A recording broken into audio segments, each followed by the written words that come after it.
Hello, ladies and gentlemen. Welcome to another thing where I talk about things. I did this yesterday night. Actually, this was already done, but the microphone ran out of batteries about 3/4 of the way through, so I didn't have all the audio recorded. The whole thing was botched, and now I am doing it again, uploading late. Although the schedule has no real impact anymore on anything, as my work schedule has been moved around quite a lot. So, yes, what's going on this week? Well, I've got a commission coming up for Monday Music. That's one thing that's going on. And actually, I'm having a very difficult time meeting it. What was asked for was like a fanfare. Like, if you guys are familiar with Chrono Trigger, something similar to what Luca's theme is. Which actually, Luca's theme is just really short. But fact is, it's a fanfare. It's got like some high horns and so we're looking for something more probably with like a bugle or something like that. And what I do with the Monday Music, it's mixing and composition, and the way it works is that, like, I'll get sound samples and they'll have sounds that I like. Like, I'll find maybe someone will be playing a guitar and they'll have these guitar riffs that I really like, and so I'll put that in, or I'll build a song around that or something like that. So, like, for example, someone sent me an email not too long ago, and they were like, I think maybe someone ripped off Pony Waifu.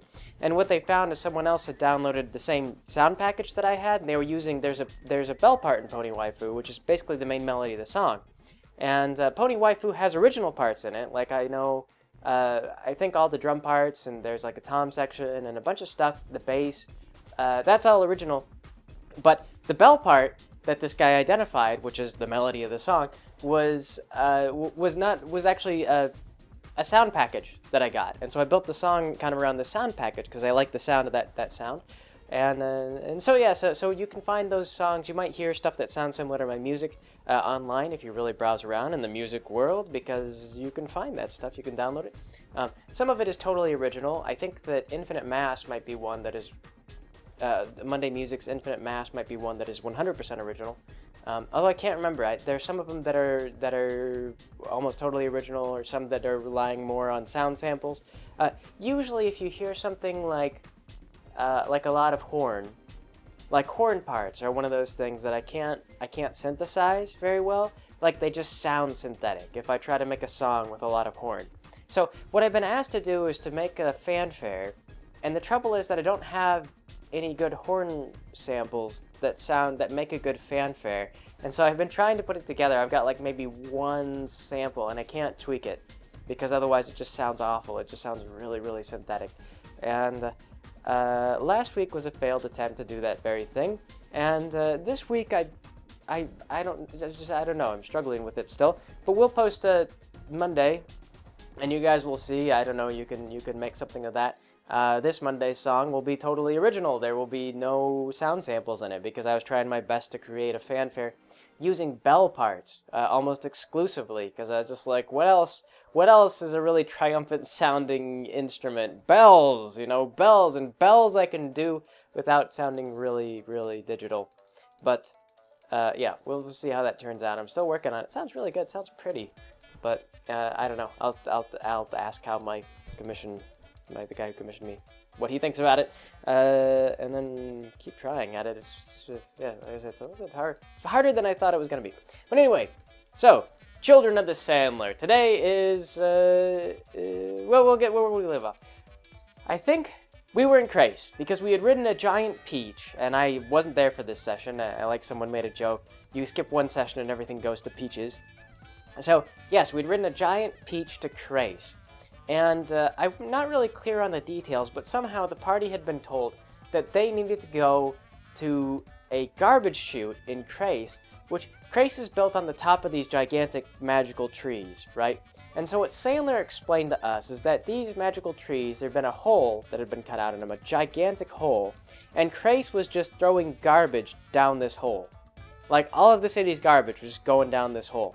And it's like, I guess it was sort of like the early industrial era, so maybe that was believable that someone would do something like that. It just seemed like a lot of work to cut all the trees out and make this trash hole. This infinite trash hole. It'd be like if you found a very, very deep cave, and you were just like, it would be great, this would be good for garbage. I don't know if people did that, it wouldn't surprise me if they did. But anyway, though, this is a man-made cave in a gigantic tree thing.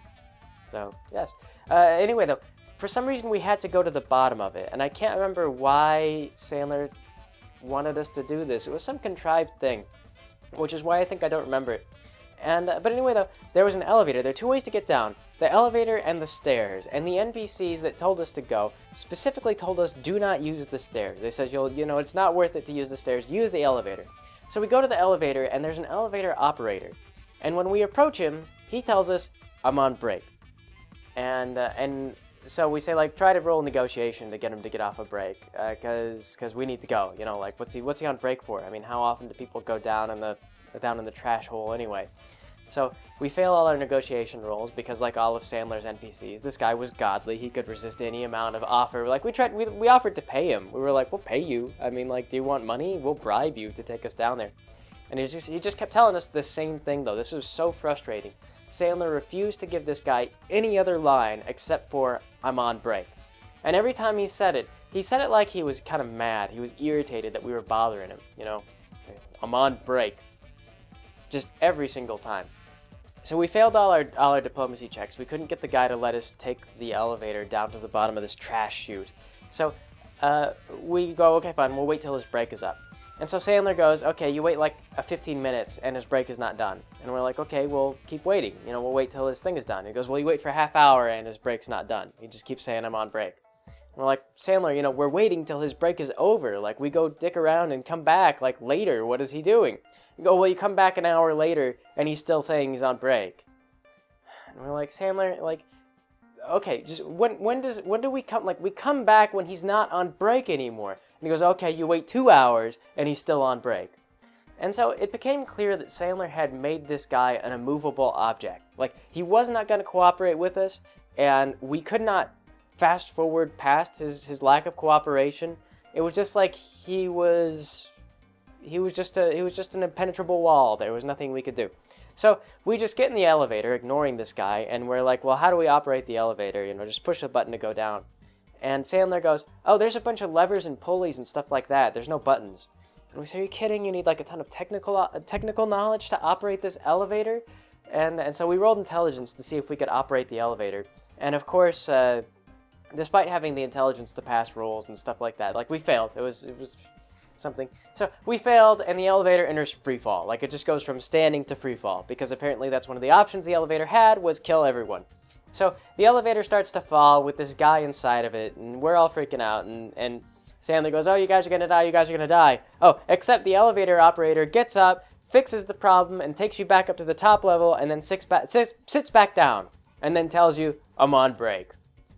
So we say, okay, Sandler, this is just a huge waste of time. Let's take the stairs. And he goes, the NPCs told you not to take the stairs. And we said, yeah, but is there a dickbag guarding the stairs? Because, like, we're so sick of your NPCs. We never can negotiate through them. We never succeed. Like, every challenge that you give us, we're always defeated by even the lowliest of peons in your world. Like, an NPC whose whole job it is, this guy's sole purpose for existing in the context of our lives is to operate the elevator, and he will not do it because he thinks he's better than us. And he's succeeding. Like, we can't overcome this man, this elevator operator. So, let's just take the stairs, like the lowly plebeians that we are, and just go down to the bottom of the trash chute where the player characters belong. So, that's what we did, and it turned out that it took us 2 days to walk to the bottom of this trash chute. We actually had to camp out about halfway down, and Sandler explained to us that going back up would take up even more energy and probably twice the time. And we didn't pack food. So we were like thirsty, starving. But finally, though, 2 days we get to the bottom of the trash heap. We're like, we'll eat the trash when we get down. It doesn't matter. And it turns out that if you've ever seen The Labyrinth with David Bowie, it turned out that we were in the garbage heap from The Labyrinth, and I can't even remember what all happened in The Labyrinth, because I've only seen the movie one time. But fortunately for us, Kat remembered how the movie went, and there's a lady, and I think if you smash this mirror, then, I don't remember what happened in the movie, but whatever happened, Kat smashed a mirror, and then all the garbage vanished. Because that was something happened in the movie. Kat basically did what happened in the movie, because he got the reference. The rest of us didn't know. Like, I hadn't seen The Labyrinth at the time, I saw it afterward. I don't think that Rummy had seen it, but Kat had. So, Kat saved the day, he did exactly what happened in the movie, and that was all that had to be done. So, Yes, lots of fun there. So then we're just sitting around in like this big empty chamber, and there's nothing in it, and like we couldn't even figure out why Sandler sent us down here, because we're looking around, we're like, so what's down here, Sandler? Like, wasn't there some kind of quest? Like, I don't even remember what we're here for. What are we looking for? Why are we in the garbage? Oh yeah, it's because we're the player characters. So like we walk around and we actually outline the area, and we found out how huge it was. It was like it took us like hours to walk all the way around the perimeter of this garbage chute. And so we finally just throw up our hands and we're like, well, I guess we'll go back upstairs because there's nothing down here except for like no water and no food and darkness, total darkness. So lo and behold, an airship flies down through the top of the garbage chute and stops just above us, and 3 minotaurs rappel down from the airship, one of them landing directly in front of Rummy, another one landing in front of Kat, and one of them landing in front of me, in front of Kaylin. So round one, minotaurs get the initiative because these are Sandler's monsters. These were not monsters in the book, so there were no minotaurs in the book. Sandler had designed these, so naturally they were leagues above us. So round one, a minotaur cuts Rummy in half. Just boom. And it wasn't like Sandler just GM'd it that way. He rolled damage, he hit Rummy, and then he rolled damage, and he rolled so high that we had to flip to the back of the book, and it was basically like, character explodes. Like, that was how hard that this Minotaur hit Rummy. It was just, character explodes, there is no more character. It was like he got crushed by a cannonball. So, Kaylin, though, if you can believe, despite those Minotaurs being that strong, Kaylin was able to go toe-to-toe with one and survive, which I hope gives you an idea of how ridiculous Kaylin had gotten by this point in the game, because he was the only NPC who had both been getting experience and surviving for as long as he had. Kat just runs in the other direction, and fortunately the Minotaur is not fast enough to catch up with him. See, but now there's 3 Minotaurs fighting Kaylin at once, and Kaylin is losing, and Kaylin is starting to take damage, and Kaylin's armor is not good enough. Kaylin may be very durable, he may be very tough, but he's taking a beating. And it's one of these things that's like, well, you're going to kill the only character capable of combat pretty soon here, Sandler.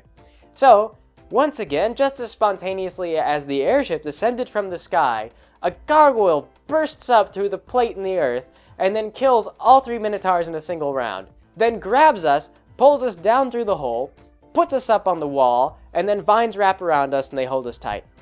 Now, at this time, someone else showed up to the game, and I don't remember what the situation was, but someone had designed a character, and it was a Luperothi, a wolf man, and he had this axe.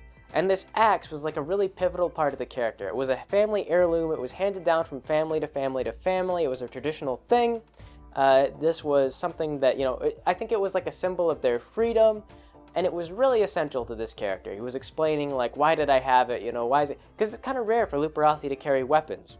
So this axe had all kinds of symbolism. I think that he lived in Hucraw, like his family came from Hucraw lands originally, and so the axe was like I said, like a symbol of you're independent now. Like, here's your axe, you can go out and be your own man, and so yeah, so this was like a really important family heirloom. And aside from that, he was an orchid miner, and because orchids in Children of the Sun, those magical trees in Krace, they produced magical flowers which you could harvest and then use in all kinds of really important functions. So he was an orchid miner, which meant that he chopped wood up in the trees, and that's what he did with the axe. It was a battle axe, but he was using it as a lumber axe because he was still a dumb Luperothi, and it was his whole livelihood. So he explains to Sandler that I am an orchid miner, and Sandler hears miner. He doesn't think like I'm mining in the trees, the magical trees. He thinks because there's all kinds of cave networks inside these magical trees. He thinks like I'm like an ore miner.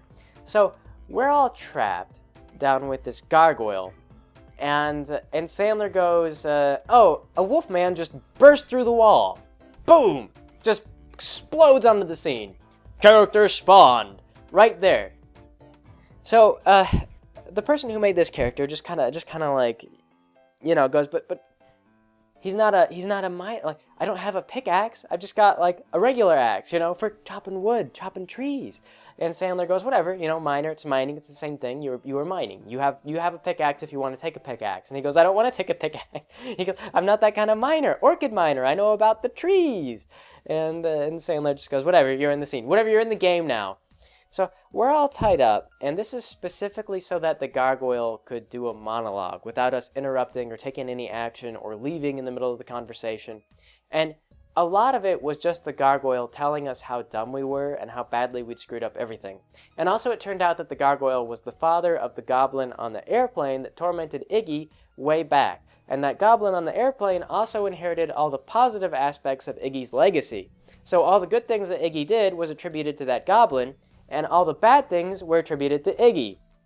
So, yes, he explained all that to us about how like everything positive that anyone had done in the game was all being attributed to Sandler's NPCs.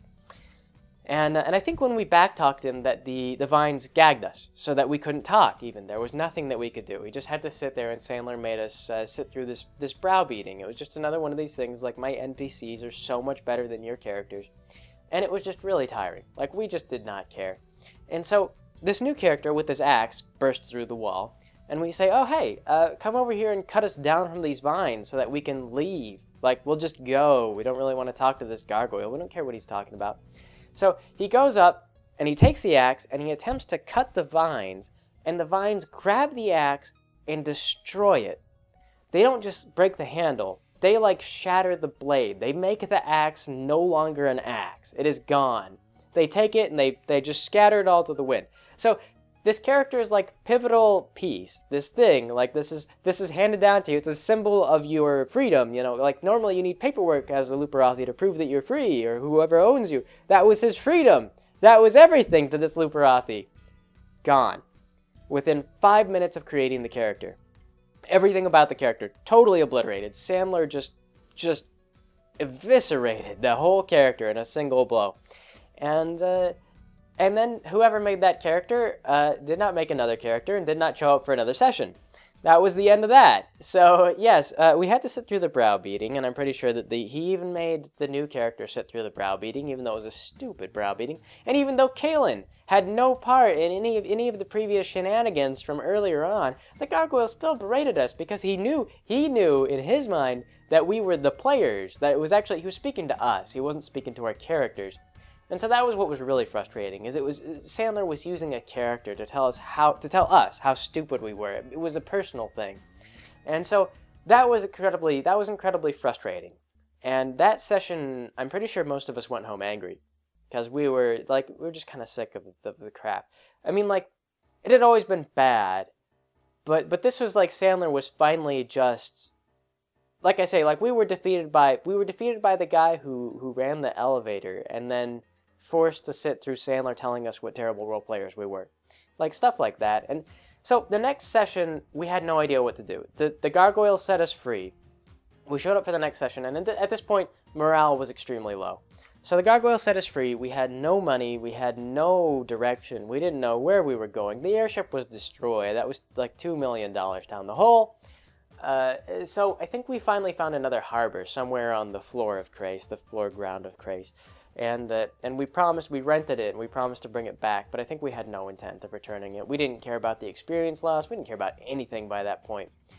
And I believe that the gargoyle told us that we had to go back to raiding these temples.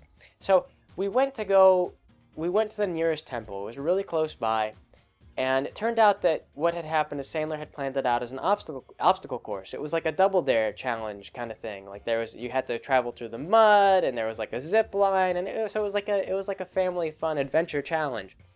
But what he did is he explained that we could be killed during this challenge, and we were competing, and the winner would get a better prize than everyone else. And so we all kind of looked at each other and were like, well, we're all just going to pool our money anyway, aren't we? Because we are all, as a group, like $1 million in debt, and it's not like the money means anything to any of us anyway, because Sandler will just take it away. So we all agreed, like, yeah, okay, we'll do that, and we'll just compete in the honest spirit of competition.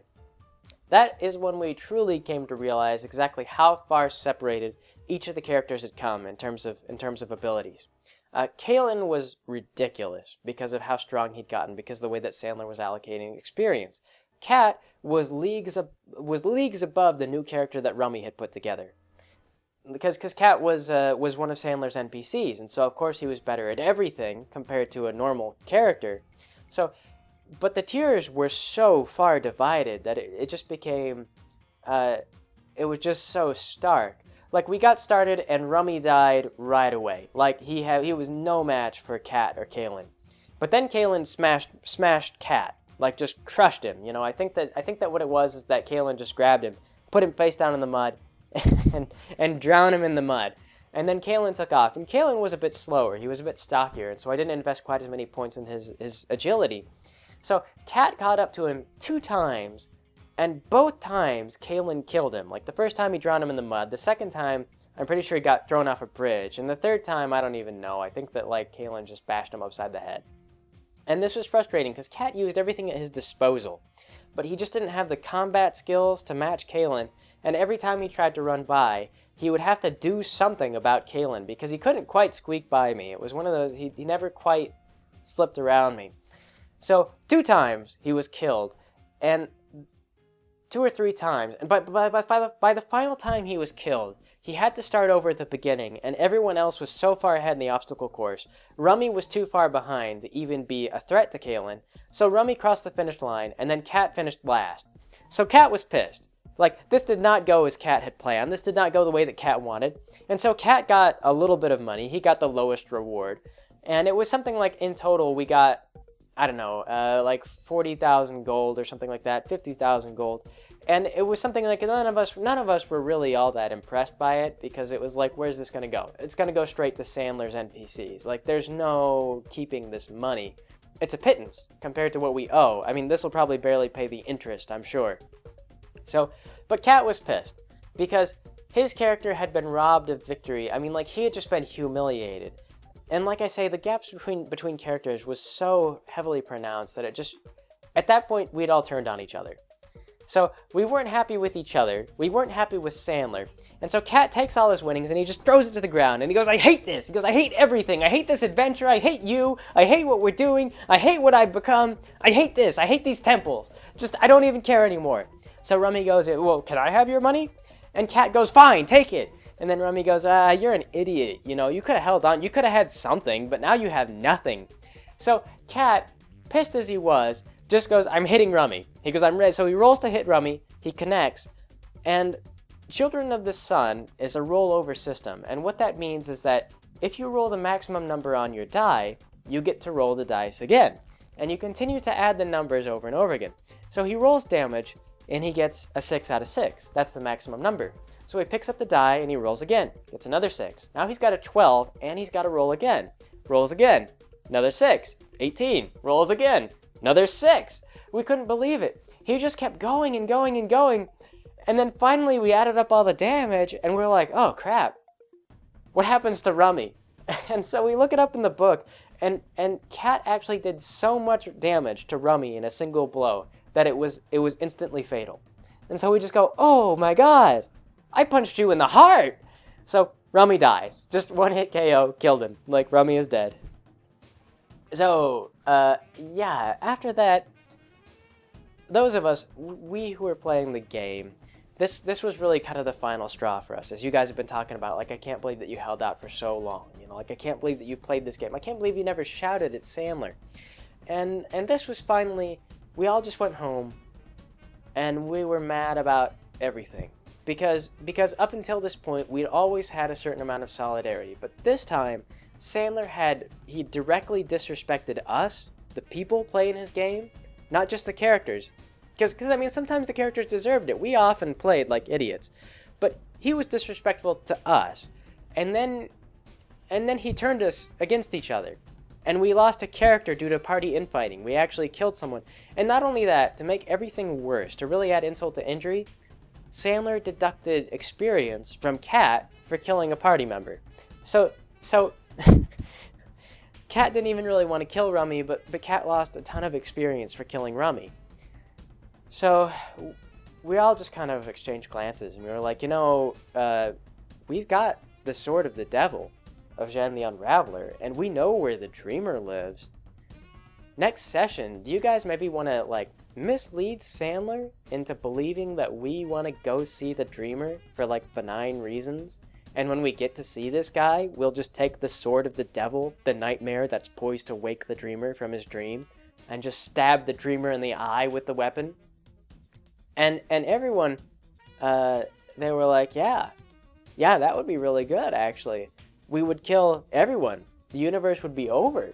Like, there would be no more of Sandler's NPCs. There would be no more children of the Sandler. It would all be done. It would be over. There would be freedom. So we actually started calling a couple people, and we got a hold of other people who'd played the game previously, and we're like, we're gonna kill God. Like, this is our plan. We're just gonna kill God. We're all gonna get together and we're gonna kill God. And so we had a few people agree to come and do this. And but I'm sad to say that it never came to pass.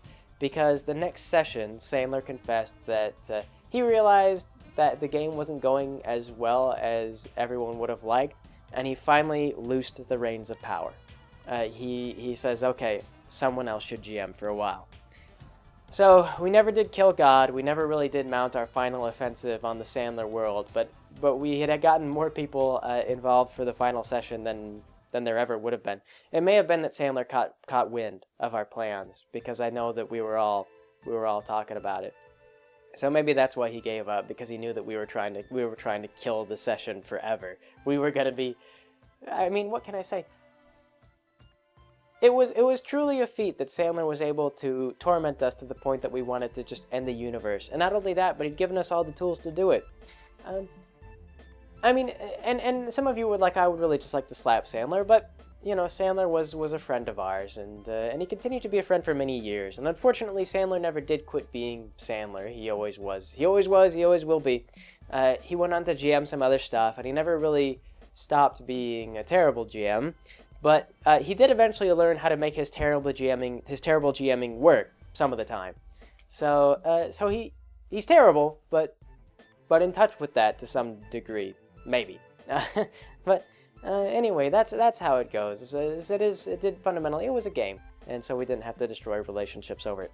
But anyway, that was Children of the Sandler, the long legacy, my very first role-playing game, laden with suffering and punishments that we didn't deserve, and a lot of general disrespect from the GM. But one that fortunately didn't drive me away from role-playing, because there were some really fantastic games we played after that. In fact, Alan and I were talking about maybe sitting together and doing a joint discussion of the Berland campaign, which is the best campaign that we ever ran. It was a lot of fun, and actually Sandler was a part of it. He even GM'd, although his section was probably the worst part of that game, but we were able to retcon a lot of the crap that he did, so it was okay. It turned out really well. But anyway, though, so we may discuss that, or I promised you guys months and months ago that I would also tell you about prions and protein folding. It's just that I abandoned it because it was sort of difficult. It was sort of difficult because I had to talk more about chemistry and bonding and stuff like that. But maybe I'll do it. Maybe I'll do it before we get into more role playing. But anyway, I hope you guys enjoyed Children of the Sandler, and we might do the Berland campaign some other time. The Berland campaign was truly beautiful. So I will catch you guys later.